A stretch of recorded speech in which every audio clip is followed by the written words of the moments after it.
Hai, Henry Klim here. Keberhasilan suatu perusahaan tidak bisa dilepaskan dari kemampuan menjual, baik produk, jasa, gagasan, ide, maupun mimpi dari corporate citizen-nya. Ya kan? Namun, yang harus diingat adalah keberhasilan dalam menjual tidak bisa dipisahkan dengan kemampuan para personel dalam menghandle penolakan-penolakan di dalam penjualan. Jadi kemajuannya, jadi kemajuan perseroan tidak bisa dipisahkan dari kemampuan menghandle sales rejection. Nah, berikut adalah 4 langkah untuk menghandle sales rejection. Kiat menghadapi penolakan di dalam penjualan, ya. Setiap orang pada prinsipnya apapun profesi mereka adalah seorang penjual. Di dalam hidup kita mau nggak mau pasti menjual sesuatu, baik itu barang, jasa maupun ide. Nah, keberhasilan kita menjual tidak mungkin tidak dipisahkan dari kemampuan menghandle penolakan atau sales rejection itu. Berikut adalah 4 hal yang harus kita perhatikan kalau kita ingin sukses dalam menghadapi atau menghandle penolakan, ya. 1. Nothing personal. Kalau produk atau jasa atau ide Anda ditolak, ya, don't take it personal, ya. Artinya gini, kalau Anda menjual asuransi atau kartu kredit ditolak, ya sudah, berarti produknya yang ditolak, bukan Anda, ya. Produknya yang ditolak. Coba aja tawarin dia barang lain, misalnya kanvas rem, ya. Mungkin dia mau, ya kan? Nah, jadi don't take it personal. Masalahnya adalah orang-orang yang gagal dalam menjual umumnya take it personal, dia terus malah kepahitan, merasa gini, saya ditolak karena saya hitam, putih, atau saya laki-laki, atau saya perempuan. Itu very personal, ya. Terus kepahitan, putus hubungan. Kalau putus hubungan kita rugi. Kok rugi? Ya berarti potensi dia sebagai pembeli yang akan datang untuk produk atau jasa kita yang lain kan tertutup, karena udah kepahitan dengan yang bersangkutan, kan. Nomor 2, relax saja kalau ditolak. Mungkin memang dia tidak butuh produk itu. Misalnya gini, kita jual bakpao kepada orang yang baru saja makan. Sebagus apapun produk, service atau ide yang bernama bakpao itu, dia nggak mau beli. Dia baru makan kok, dia nggak butuh. Jadi relax aja, ya kan? Jadi nggak usah terus trauma, ya, tercabik-cabik, merasa low PD, rendah harga dirinya turun.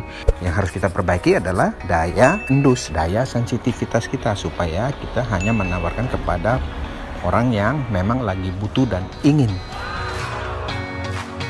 Nomor 3 adalah tidak ada selling point, ya. Ini bisa menjadi feedback.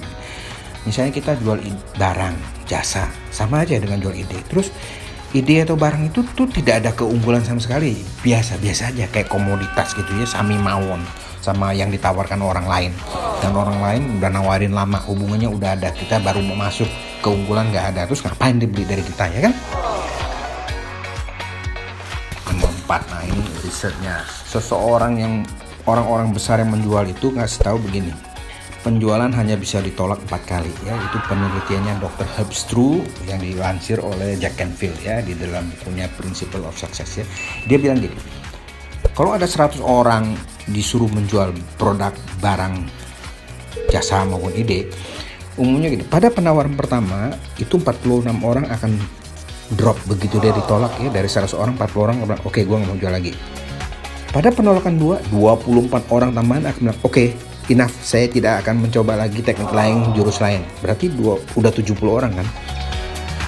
Pada sales yang ketiga, sales call yang ketiga, 14 orang akan drop. Jadi total udah pada sales call ketiga 84 orang akan berhenti menawarkan produk barang jasanya.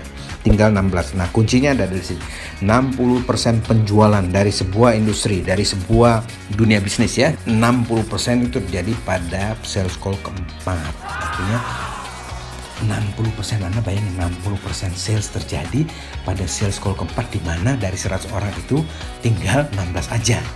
84-nya udah pergi, ya. Jangan diartikan itu kita harus ngotot tanpa berpikir cerdas, tanpa ngubah strategi, yang penting hajar aja, ya. Enggak gitu juga. Maksudnya gini, semaksimalnya orang nolak, yang 4 kali biasanya berhasil ya, asal kita maju dengan cerdas. Itu tadi 4 kunci bagaimana kita menghandle sales rejections. Jadi apa artinya? Artinya rejection itu hal-hal yang biasa-biasa aja, tidak ada sesuatu yang spesial dan personal. Semua orang besar menghadapinya. Jadi kalau Anda nggak pernah menghadapi penolakan, berarti ya kabar buruk itu ya. Kalau kita sudah melakukan itu semua, terus berikutnya apa? Kalau kita sudah melakukan 4 hal itu dan melakukan hal yang terbaik yang bisa kita lakukan, sudah melakukan improvisasi, memperbaiki teknik pendekatan, memperbaiki relationship, meningkatkan daya jual produk, service maupun idea, maka langkah berikutnya ini paling penting, dengarkan baik-baik. Langkah berikutnya adalah berserah. Ya udah, you have done your job. Selebihnya berserah. Sesuatu yang baik pasti terjadi. Apa nggak perlu ngotot? Jangan, nanti kok terlalu ngotot malah stroke, bukannya jualan. Oke, saya Hendrik Lim, Happy Strategi.